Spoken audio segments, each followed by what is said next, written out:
Hey, what is up guys? So today we're going to be showing off Tricksters. It's a new archetype coming out. We only have 2 cards, but we are definitely going to get way more support. This is Aoi Zaizen's archetype from the new Yu-Gi-Oh series, so they're going to get way more support, guaranteed. We only have 2 cards, and this new annoying deck is absolutely going to destroy some very combo heavy decks, as you guys will see right now. It's basically a burn. That's what the whole deck wants to do. Again, we only have 2 cards. If this archetype gets any more support that is like decent, we could be looking at a deck that will just completely eat up combo decks that are very heavy on doing multiple things. I'm sure a lot of you guys have seen some of the crazy combos people are doing with link summoning, and this deck is just going to say no to that because it's going to deplete your opponent out of life points before they can finally make some moves. So anyways, I'm going to go ahead and go over like the 2 cards right now because again, we only have 2 cards right now for this Trickster archetype. But anyways, the field spell, which is called the Trickster Light Stage, when this card is activated, you get to add 1 Trickster monster from your deck to your hand. Already really good. And then once per turn, you can target a set card your opponent's spell and trap zones. While this card is face up on the field, that set card can't be activated until the end phase. Also, during that end phase, your opponent must activate it or send it to the graveyard. Each time a Trickster monster you control inflicts battle or effect damage to your opponent, inflict 200 more damage to your opponent. So that's actually pretty good. When you combo with Dark Room of Nightmare, old card over here, it can get pretty out of control. And also, the Trickster Cadena is actually the other card here. So when this card is normal summon, you get to add a Trickster card. So bam, this searches out this searches out this. That is pretty good already. But anyways, the other effect is each time your opponent activates a spell trap card, inflict 200 damage to your opponent immediately after it resolves. So we just saw his opponent couldn't even play because he just got depleted out of life points. But let me go ahead and showcase off another one. Now, a lot of people will probably say this deck is cheesy, it's not going to be meta. You might be right. It all comes down to what support this archetype gets. But Chain Energy, this card can get really deadly with Dark Room of Nightmare. But you guys will see, he's going to just keep on depleting his opponent out of a bunch of life points. Again, when we have all these crazy decks coming out in the future that go through like 50 cards in one turn, alright, that can completely destroy some of those decks. Now, in this circumstance, he's able to just completely get rid of his opponent's board over here. And, Black Rose Dragon, things like that, they can, obliterate fields pretty easy. And then you just summon Dark Magician attack directly, declare yourself the master.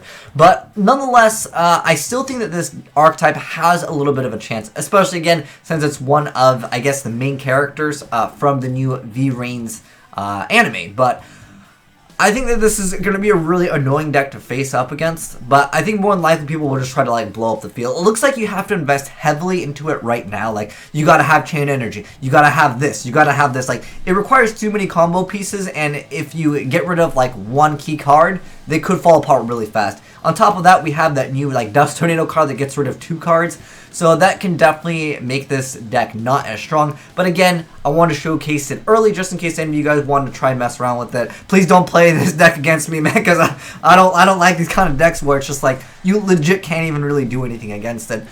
Because sometimes certain decks, again, they need those huge combo plays. Like, for example, any Synchro variant, losing to Chain Energy can definitely be possible because every time they're normal or special, you got to pay 500.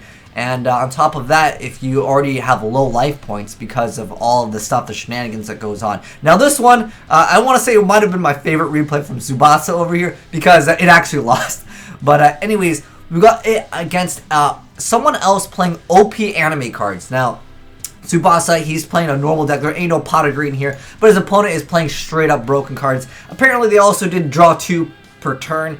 But I guess he's just so good, or this archetype is just so annoying that it just showcases how strong this deck can be. But anyways, we got Past Life. It's a Tribute 1 monster. There's also 1 monster from your extra deck whose level and attack are equal to the tributed monsters. Obviously, this is a broken card, guys. But let's go ahead and see how well it does against his opponent over here. So he's got double Cadenas on board. So he's going to be inflicting a bunch of damage. He's going to go ahead and inflict 1,000 with Jesters. This is an old school card. We're going back in time, boys. But I don't know if this is going to be some way that you play the deck in the future. Again, we only have 2 cards right now. So obviously the deck wants to be burned though. It definitely looks like it wants to support that. He's going to go ahead and try to blow up the field, but Starlight Road is there to save the board from Tsubasa over there. And anyways, he's going to go and just start burning his opponent. And keep in mind, guys, they had 16,000 life points, and he's summoning like this crazy card, Supreme King Dragon Zark, and it's the anime effect. But it actually got its effect negated to get wrecked over here. But then we see an interesting card, which I don't know if they're going to actually play this when it comes out. But anyways, Fairy Archer, during your main phase, you can just burn your opponent for 400 damage for each face-up light monster you control. And also, the Tricksters happen to be light. You can also play Valhalla, Hall of the Fallen, with the archetype, so you guys can go ahead and spell summon, get multiple Kadinas out over here. And I was thinking, since they are fairy, you can also run like Nurse the Fallen one. I don't know if there's going to be some type of synergy with that, like a dark and a light. It'd be kind of cool if they decided to go with like a Twilight one.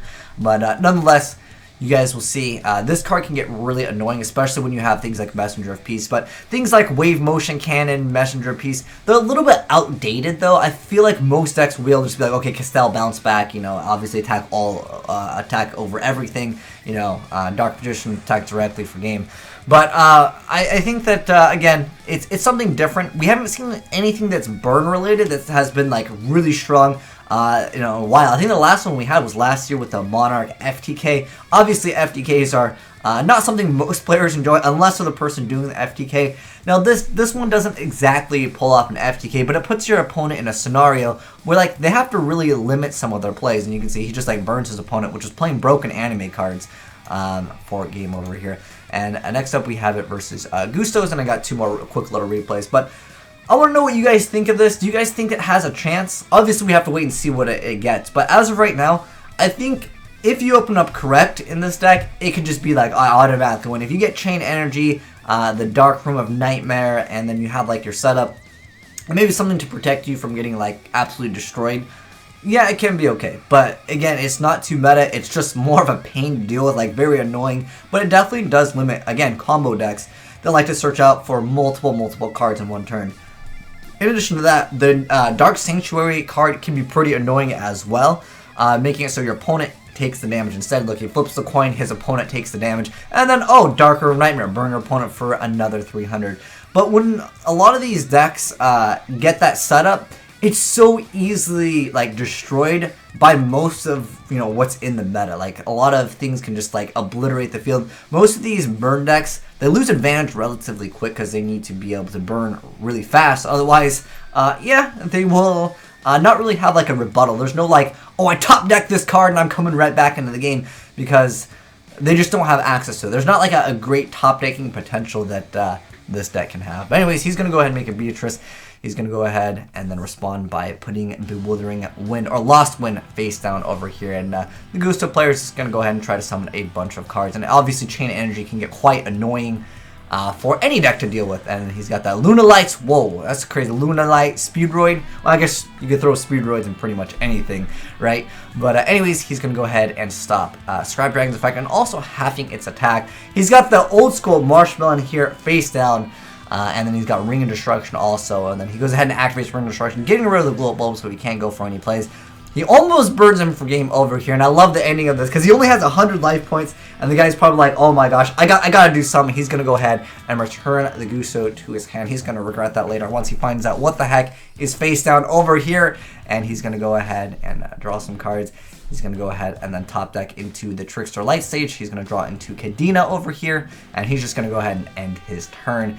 And his opponent's going to go ahead and activate that effect. Bounce back to Scrap Dragon so he can summon and go for Ancient Fairy Dragon, blowing up the field spell and then gaining 1,000. I was like, whoa, this is getting pretty hype over here. It's like anime status over here. He's going to activate this so it cannot be destroyed with battle by card effects. Then he gets wrecked by the Marshmallow. I love that ending. That was just, it was so good. The Marshmallow burning for 1,000, but he had 1,100, but the Dark Room of Nightmare stacked its double effects. And I thought that was a really good ending, man. That was 10 out of 10 IGN.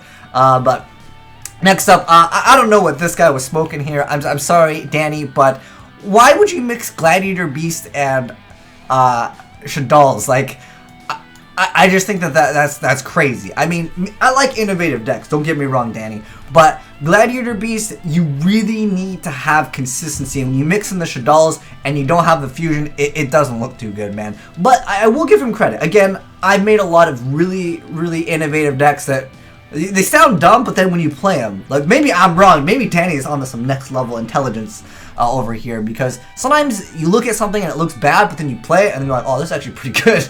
But I don't feel like Gladiator Beast can work with Shaddolls, but you guys argue about that. Gladiator Beast Shaddolls tier 0 confirmed. But anyways, he's gonna go ahead and go for the bestiary. This card was at 1 for like how many years? He's going for like Isaiah, gonna go ahead and destroy the background, but lost when coming in to save the day. Gonna go ahead and half that attack. He's gonna be able to attack over it with Kadenia over here. Chain Energy, pretty good card, although you could go kind of minus with it as well. But he's gonna go ahead and just burn his opponent. Trickster gonna do extra damage.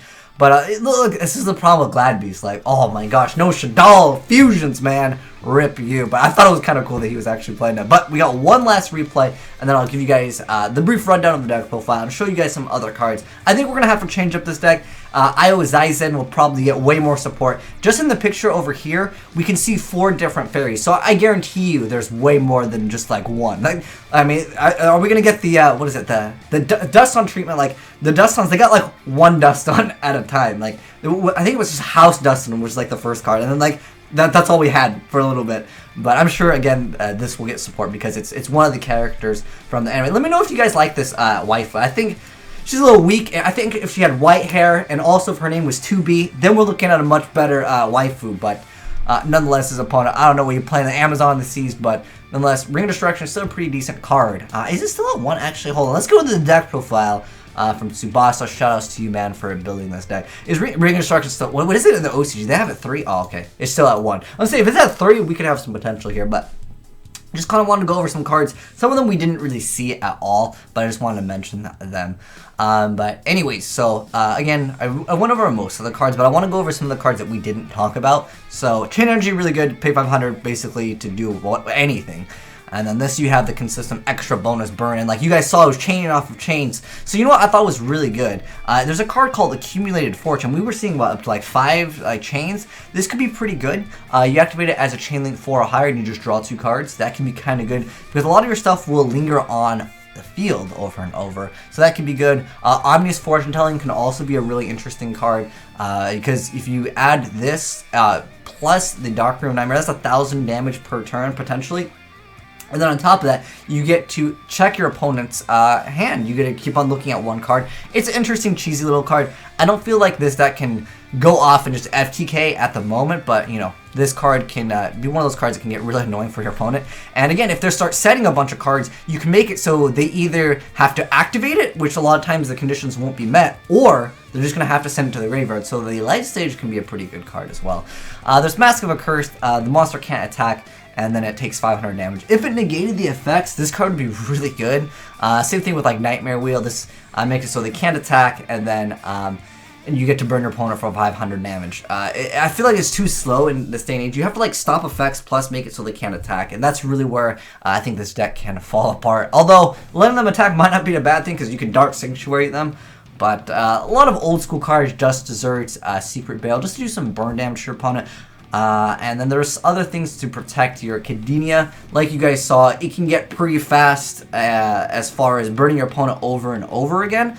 But we're limited right now from the archetype. But you guys let me know if you guys are excited to play this. I'm not excited to play against this at all. If I'm playing it, sure, why not? But I do not want to play against this deck. This deck is going to be so annoying, especially if you're going to be playing anything that's very combo heavy. But most of the time when you're going off with your combos, you can mid-combo like get rid of something. And if you get rid of like the Chain Energy or something, you can just absolutely obliterate the deck because the deck doesn't have the greatest amount of preventing your opponent from playing. It does cost your opponent a bunch of life points, but if they activate like a Solemn here or there, you know, maybe this deck can be okay.